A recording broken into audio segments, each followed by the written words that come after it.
I'm back by popular demand. However, it seems I'm not so popular with certain people. One of them is your wife, Mr. King.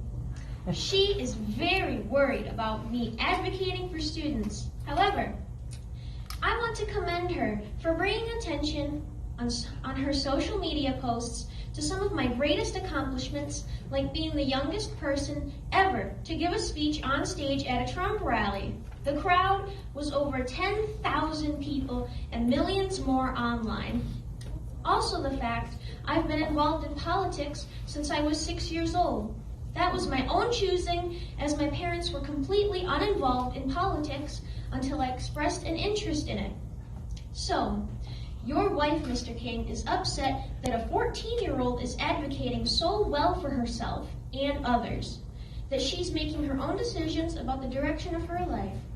Apparently, she fails to recognize her own hypocrisy in all this, considering she supports the Pride movement, a movement that openly touts children as toddlers deciding to change their gender. Let me speak. No.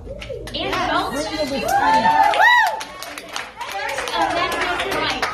I reclaim my time. I'm telling you, there's no. And adults must affirm that child's wishes. Put it on social media.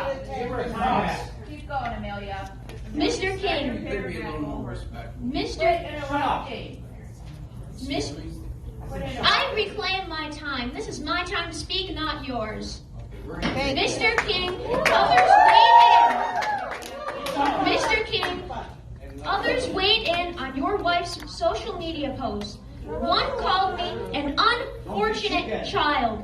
I'm not unfortunate at all. The unfortunate children are those of leftist parents who use their children's transgender identity as a badge of honor, who fight to keep sexually graphic books in school libraries so their children can read them, then be susceptible to being groomed or victims of sex crimes. They want drag queens in schools and even take their kids to pride parades where men dance naked, women expose their breasts, and everyone touts the virtues, or lack thereof, with being part of all that insanity. No to all that. I am an extremely fortunate child.